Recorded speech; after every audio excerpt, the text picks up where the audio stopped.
নমস্কার, আমি মৌমিতা। আমার কবিতা পাঠ চ্যানেলে আমার সকল শ্রোতা বন্ধু এবং দর্শক বন্ধুকে আন্তরিক শুভকামনা জানিয়ে আজকের গল্প পাঠ শুরু করছি। আজ আমি আপনাদেরকে পাঠ করে শোনাব হরিনারায়ণ চট্টোপাধ্যায়ের লেখা একখানি অত্যন্ত চমৎকার আকর্ষণীয় ছোট গল্প। গল্পের নাম পরমায়ু। আমার অনুরোধ রইল গল্প পাঠ শোনার জন্য। রোজকারই মতো আমার পুরনো কথাগুলি একবার সংক্ষেপে বলে নিচ্ছি। যদি আমার গল্প পাঠ আপনাদের ভালো লাগে, অনুগ্রহ করে একখানি লাইক করবেন এবং গল্পটি আপনাদের প্রিয়জনের সাথে শেয়ার করবেন। আপনারা যারা এখনো আমার কবিতা পাঠ চ্যানেলটি সাবস্ক্রাইব করেননি, তাদের অনুরোধ সাবস্ক্রাইব করে সাথে থাকার। আর আপনারা আপনাদের মূল্যবান মতামত কমেন্ট বক্সে জানিয়ে আমাকে অনুপ্রাণিত এবং সমৃদ্ধ করবেন, এও আমার অনুরোধ। ধন্যবাদ। শুরু করছি আজকের গল্প পরমায়ু।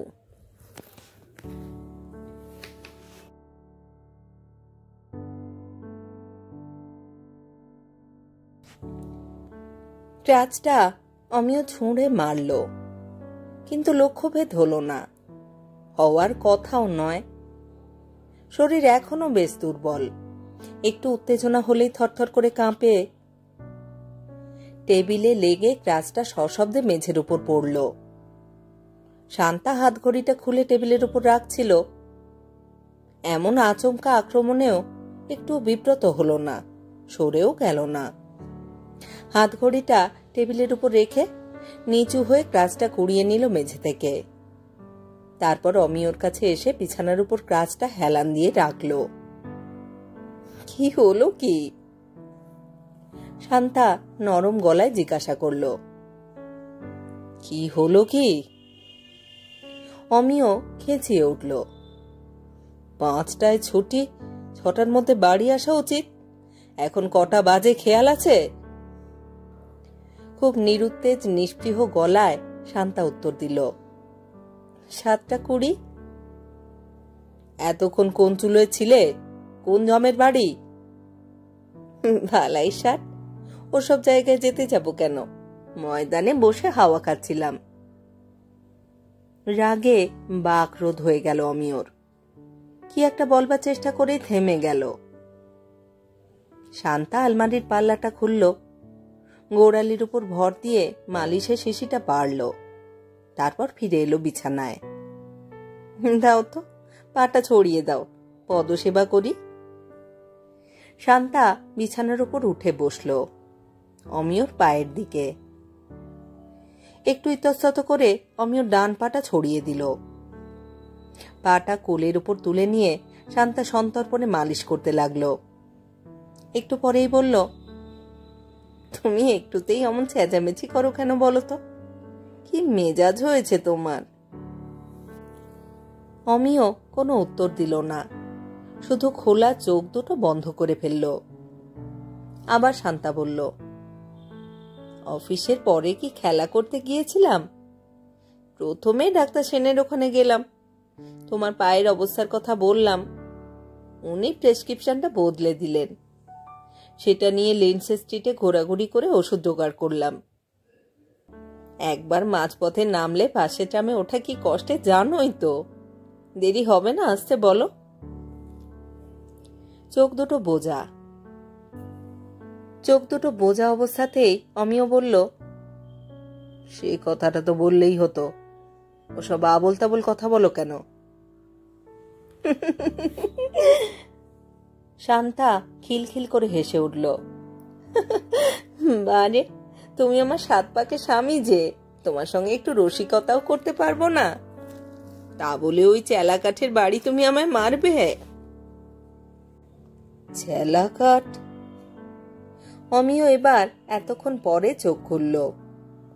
তাছাড়া আবার কি, ওগুলোকে আমার তাই মনে হয়। কিন্তু ওগুলোই তো আমার চিরজীবনের সঙ্গী। মাথা খারাপ তোমার? ডাক্তার সেন বলেছেন আর বড় জোর 2 মাস। পা তো তোমার অনেকটা সেরে এসেছে। কোলের ওপর রাখা পাটা ঘুরিয়ে ঘুরিয়ে অনেকক্ষণ ধরে শান্তা দেখল, যেন নতুন গহনা দেখছে। কিন্তু পায়ে তো একেবারেই জোর পাচ্ছি না। খুব ক্লান্ত গলায় অমিয় বলল, পাবে গো পাবে, অত বড় একটা অ্যাক্সিডেন্ট এর মধ্যেই কখনো ঠিক হতে পারে? সত্যি বেশ বড় অ্যাক্সিডেন্ট। শুয়ে শুয়ে অমিয় ভাবতে চেষ্টা করলো সেদিনের সমস্ত ঘটনাটা। শনিবার, ভালো খেলা ছিল মাঠে। অমিয় ঠিক করেছিল বাড়িতে এসে একটু জিরিয়ে জল টল খেয়ে তবে যাবে। টিকিট যখন হাতের মুঠোয় তখন ভয় কিসের? চলতি একটা বাসের হ্যান্ডেল ধরেছিল, কিন্তু রাখতে পারেনি। আর একজনের ধাক্কায় হাতটা ফসকে গিয়েছিল। সঙ্গে সঙ্গে জনতার মিলিত একটা চিৎকার, শরীরে অসহ্য যন্ত্রণা, চোখের সামনে গাঢ় অন্তহীন তমিশ্রা। আর কিছুই মনে নেই। কড়া ওষুধের গন্ধে চোখ খুলেছিল অনেক পরে। সামনে সারি সারি বেড, সাদা অ্যাপ্রন পরা ডাক্তার, এই ধারে ওধারে নার্সের দল, আর ঠিক মাথার কাছে শান্তা। দুটো চোখ জবা ফুলের মতো লাল, অবিন্যস্ত পেশপাশ। অমিয়র ভয় হয়েছিল, পাটা বুঝি হাসপাতালে রেখে আসতে হবে। কিন্তু অবস্থা অত মারাত্মক হয়নি। ডাক্তার আশ্বাস দিয়েছিলেন, ভাঙা পা আবার জোড়া লাগবে, আবার বিপদ হবে অমিয়। রাতের সাহচর্য সাময়িক। অমিয় আশা করেছিল মাসখানেকের মধ্যেই সে উঠে দাঁড়াতে পারবে। সহজ মানুষ, সব ঠিক হয়ে যাবে। কিন্তু সব ঠিক হয়নি। পায়ে অসহ্য যন্ত্রণা, যুগল ক্রাচ, বগলে প্রায় স্থায়ী আসন লাভ করল। অফিসে ছুটি পাওনা ছিল অনেক, সেদিক দিয়ে কোনো অসুবিধা হলো না। ছুটির মেয়াদ ফুরিয়ে গেলেও ভয়ের কিছু ছিল না, বিনা মাইনের ছুটি চলবে। ভরসা শান্তা, শান্তা রোজগার। অমিয়র খুব একটা ইচ্ছা ছিল না, শান্তাই জোর করেছে। অমিয়কে বলেছে, সারাদিন বাড়িতে বসে থেকে কি করব, একটা ছেলেও দিতে পারলে না যে তাকে নিয়ে সময় কাটাই, তার চেয়ে বরং একটু চাকরি বাকরির চেষ্টা দেখি।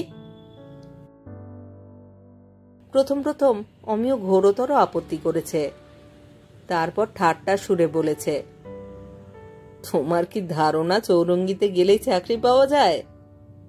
বলে কত এমএ রাঘব বোয়ালি থই পাচ্ছে না, আর তুমি তো ইন্টারমিডিয়েট পুঁটি, তাও একবার মুখ থুবড়ে পড়ে। তাই নাকি? কোমরে আঁচল জড়িয়ে শান্তা দাঁড়িয়ে উঠেছে, খোঁচা খাওয়া কেউটের মতন। চাকরি জোগাড় করাটা যেন মল্লযুদ্ধে সামিল। ৮-৬০ করে শাড়ি বেঁধে এমনই ভাব দেখিয়েছে। অমিও কিছু বলেনি। ইজি চেয়ারে বসে পা দোলাতে দোলাতে ঠোঁট মুচকে হেসেছে। হাসি তো নয়, যেন লঙ্কার গুঁড়ো, তাও কাটা ঘায়ের উপর। শান্তা অবশ্য কথা রেখেছে। মাসখানেকের চেষ্টায় চাকরি একটা জোগাড় করেছে মার্চেন্ট অফিসে। তা হোক, মাসের শেষে মাইনেটাই আসল। সরকারি আর সওদাগরি অফিসে এই ব্যাপারে কোনো তফাৎ নেই, টাকার দাম দু জায়গাতেই এক। মেসমশায়ের বন্ধু, গ্রাম সুবাদে ক্ষীণ সম্পর্কের একটা সূত্র ছিল। সমস্ত অফিস ঢুঁড়ে শান্তা ঠিক তাকে বের করেছিল। পুরনো কথার জের টেনে সেই সুতোকেই শান্তা দড়ির রূপ দিয়েছিল। তারপর সেই দড়ি ধরে চাকরির চত্বরে নামা খুব কঠিন হয়নি। এ নিয়ে অমিয় রাগারাগি কম করেনি। সকালে অবশ্য কোনো অসুবিধা হয় না। অমিয়র অফিস 9:30, শান্তা 10:30। হাজিরার কড়াকড়ি ছিল না, 11:45 আগে পৌঁছলেই যথেষ্ট। অমিয়কে খাইয়ে দাইয়ে টিফিনের কৌটো হাতে গুঁজে সদর দরজা অবধি পৌঁছে দিয়ে তবে শান্তা স্নানের ঘরে যেত। মুশকিল হতো বিকেলে। খেলার মরশুমে অবশ্য মাঠ ছিল, কিন্তু অন্য সময় অমিয় সোজা বাড়িতেই আসত। তার আর কোনো নেশা ছিল না। বাড়ি খালি, শান্তার আসতে প্রায় 6টা বাজে। একদিন নয়, দুদিন নয়, রোজ। বিরক্ত অমিও কতদিন বলেছে। অফিসে কি করো এতক্ষণ? বড় সাহেবের সঙ্গে গল্প করি। শান্তা অম্লান বদনে উত্তর দিয়েছে। গল্প করো? কি গল্প? এই সংসারের কথা, তোমার পাগলামির কথা, ছেলেপুলে হলো না সেই দুঃখের কাহিনী, আর কি। শান্তার মুখ চোখের ভঙ্গি দেখে পরিহাসটা আমিও বুঝতে পারে। দাঁতে দাঁত চেপে বলেছে, চাকরি বাকরি না করে স্টেজে কিংবা স্ক্রিনে চেষ্টা করলেই তো পারতে। অভিনয়টা খুব ভালোই শিখেছ শান্তা। ও জিনিসটা আমাদের শিখতে হয় না গো। কর্ণের কবচ কুণ্ডলের মতোই সহজাত শক্তিটি নিয়েই আমরা জন্মাই। রাগে অমিয় মুখটা ঘুরিয়ে বসেছে। তখন শান্তা পায়ে পায়ে অমিয়র খুব কাছে ঘেঁষে দাঁড়িয়েছে। তার মাথার চুলে হাত বুলোতে বুলোতে বলেছে, কি গো তুমি, বড় সাহেবের সঙ্গে ওসব কথা কখনো বলা যায়? বড় সাহেব বসে থাকে, কাজেই আমাকেও বসে থাকতে হয়। কখন কি ফাইলের দরকার হয় ঠিক আছে। এখন অমিয় ভাবে, শান্তা চাকরিটা না থাকলে কি অবস্থা হতো। অর্ধেক মাইনেতে ওষুধপত্র পথ্য, সোজা কথা। মালিশ শেষ করে অতি সন্তর্পণে পাটা নামিয়ে রাখল শান্তা। বিছানা থেকে নেমে অমিয়র দিকে ঝুঁকে পড়ে বলল, কি গো, ঘুমোলে নাকি? অনুমতি দাও এবারে গাটা ধুয়ে আসি। অমিয় শান্তার একটা হাত নিজের হাতের মধ্যে নিয়ে অল্প চাপ দিয়ে ছেড়ে দিল। আর কিছু নয়, শান্তার উপর অমিয়র আর কোনো অভিযোগ নেই। প্রাণ দিয়ে অমিয়র সেবা করে শান্তা। পান থেকে চুনটি খসতে দেয় না, ডানা দিয়ে যেন আগলে রাখে। বিশেষ করে দুর্ঘটনার পর তো কথাই নেই। কিন্তু এই এক দোষ, অফিস থেকে কিছুতেই সময়ে ফেরে না শান্তা। রোজ যে ডাক্তারের কাছে যেতে হয় এমনও নয়, ওষুধও রোজ কিনতে হয় না। তবুও শান্তার দেরি হয়। জিজ্ঞাসা করলে বলে ট্রামের কারেন্ট অফ হয়ে গিয়েছিল, কিংবা পথের মাঝখানে খুব পুরনো এক বান্ধবীর সঙ্গে দেখা হয়ে গেল। ছাড়লো না কিছুতেই। মেয়েদের গল্প একবার জমলে কি হয় তা তো জানো না। অমিও অনুযোগ করেছে, কিন্তু তুমি তো জানো শান্তা, আমি একলা শুয়ে পড়ে থাকি, কথা বলবার একটা লোকও নেই। তবু এত দেরি করো কেন?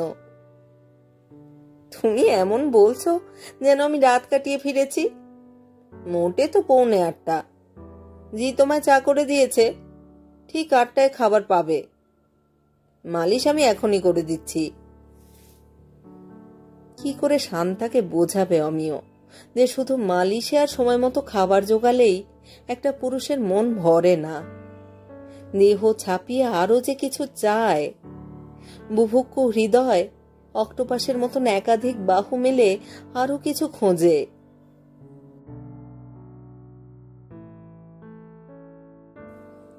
এক রাতে জানালার দিকে চেয়ে চেয়ে যখন ক্লান্ত হয়ে অমিয় বিছানায় ঢলে পড়েছে, তখন দরজায় আওয়াজ হলো।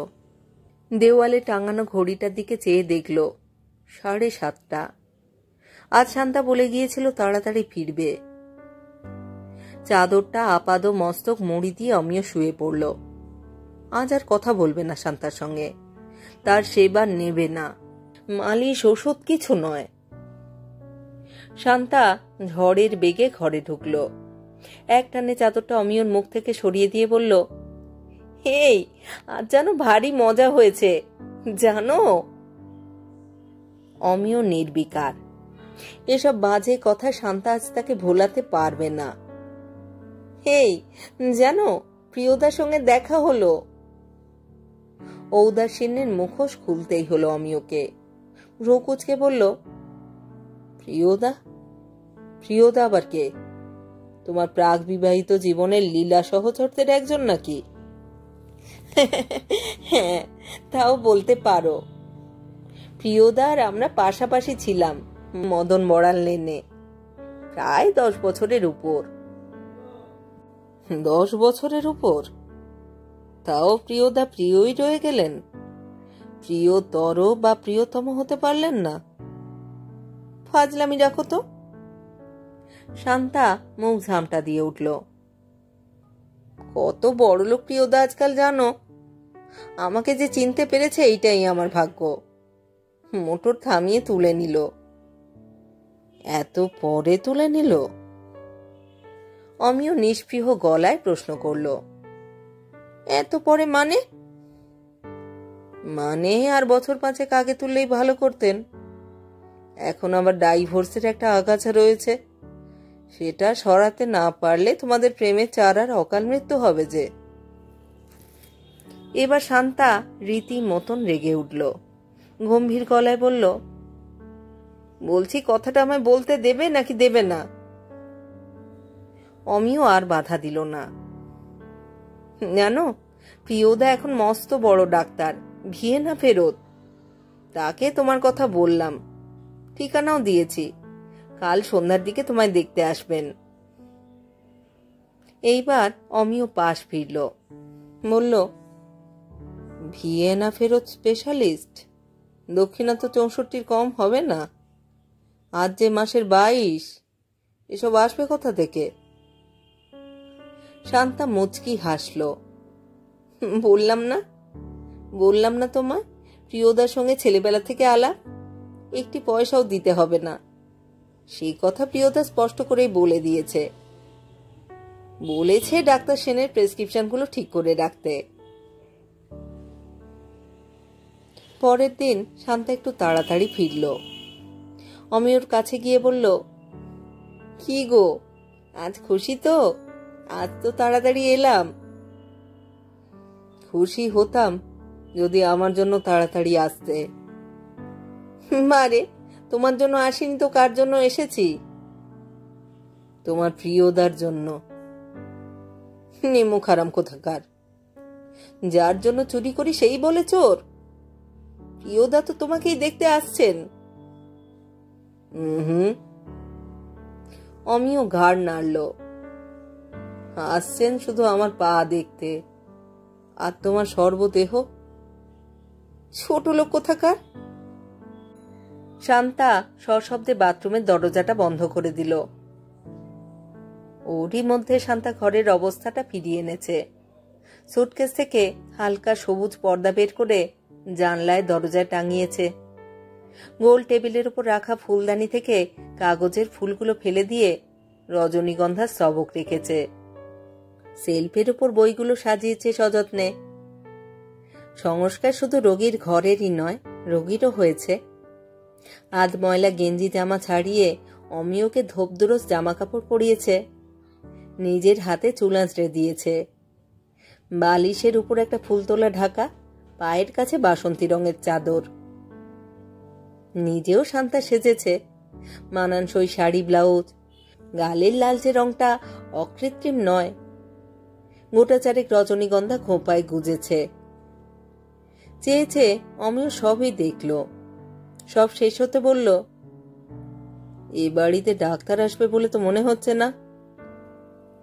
মুখের উপর আলতোভাবে পাউডারের তুলিটা বোলাতে বোলাতে শান্তা বলল, তবে কি মনে হচ্ছে তোমার? মনে হচ্ছে এ যেন তোমার কিংবা আমার পাকা দেখা। পাকা দেখা তবে তোমারই হোক, আমার আর পাকা দেখায় শখ নেই। আমিও লাকসই কি একটা কথা বলতে গিয়ে থেমে গেল। দরজায় মোটরের হর্ন। আমিও বিছানার উপর উঠে বসল। শান্তা ছুটে গেল বাইরে। দীর্ঘকায় সুদর্শন চেহারা, পরনে দামি স্যুট। অমিয়র মনে হলো বয়সে তার চেয়ে কিছু ছোট হতে পারে।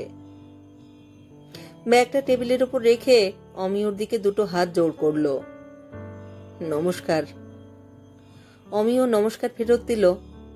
শান্তাকে বলল, চেয়ারটা এগিয়ে দাও শান্তা, ওকে বসতে দাও।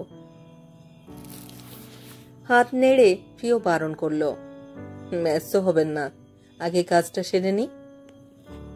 প্রিয় খাটের একটা কোণে বসল। অনেকক্ষণ ধরে টিপে টিপে পাটা দেখল।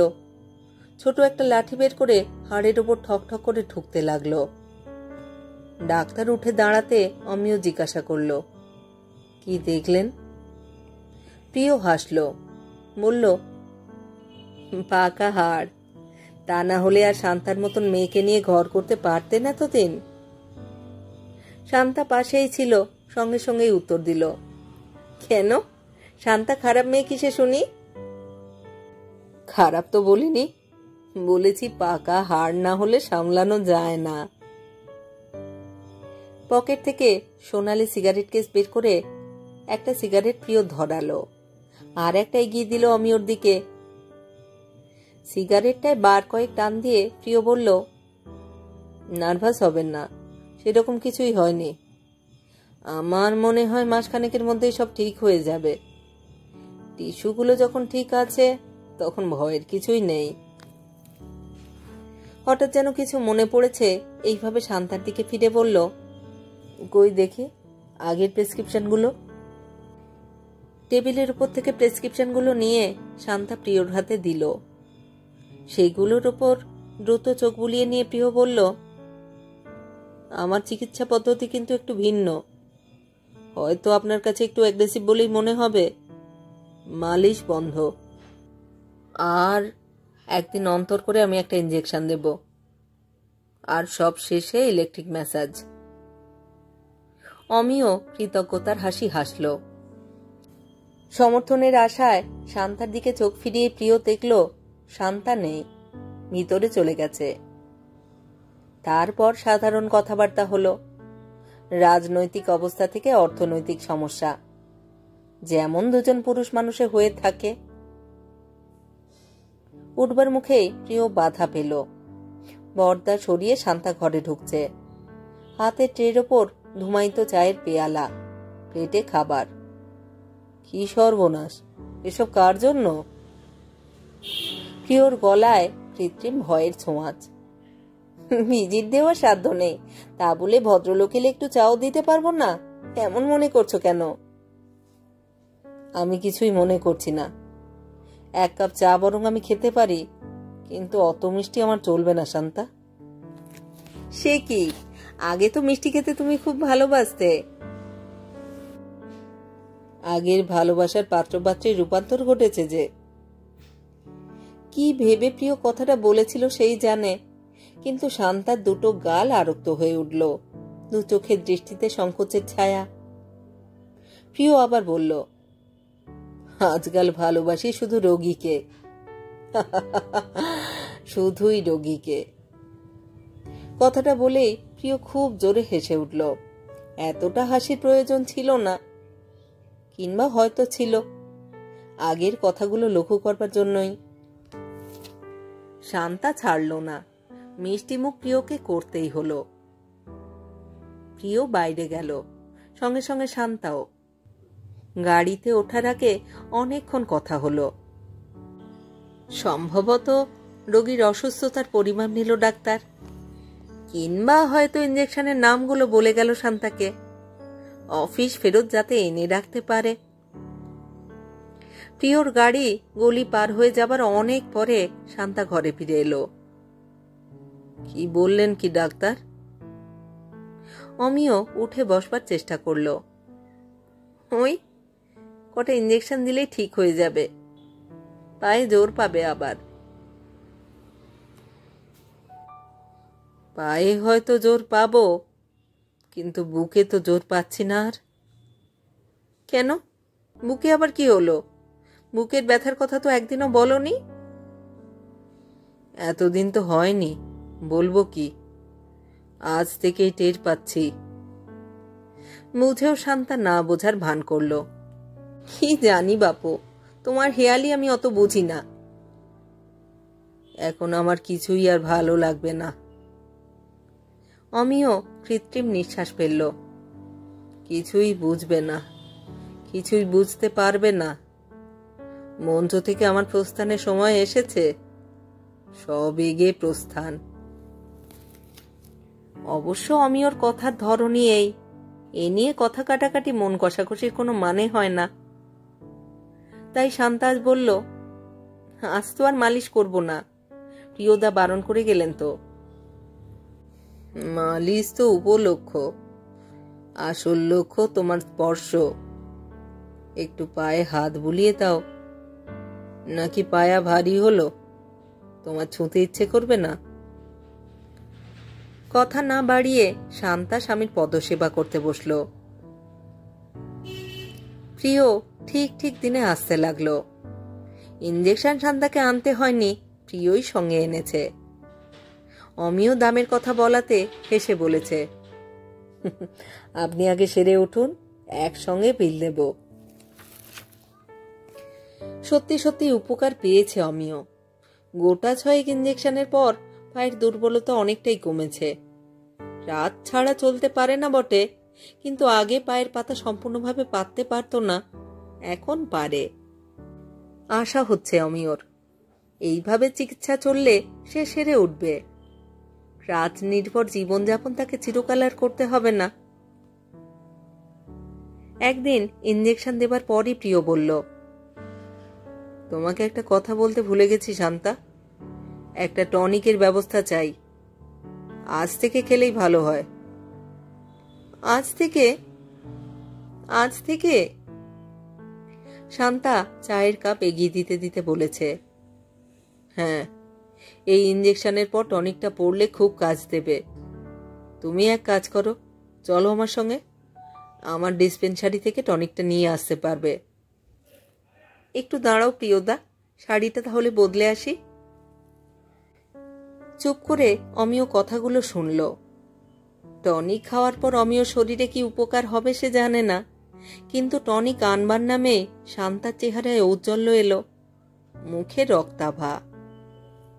বিছানায় শুয়ে শুয়েই অমিয় শুনল প্রিয় ডাক্তারের গাড়ি স্টার্ট নিল। স্টিয়ারিং এ প্রিয়র পাশে শান্তা। গাড়ি চলার সঙ্গে সঙ্গেই অমিয় যন্ত্রণায় চোখ বুঝল। আর একবার তেমনই নির্মমভাবে যেন তার পায়ের উপর দিয়ে গাড়ির চাকাটা ঘুরে গেল। দুটো মানুষের পুরো ওজন শুদ্ধ। আশ্চর্য লাগলো অমিয়র, এত বড় প্রিয় ডাক্তার, গলায় বিলিতি ডিগ্রির মালা, অথচ ঠিক ঠিক দিনে আসতে লাগলো।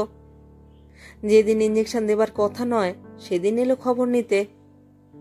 অর্থ ফেলে নিরর্থক এই মূল্যহীন রোগীর পিছনে এতটা সময় ব্যয় করা একটু অস্বাভাবিক যেন।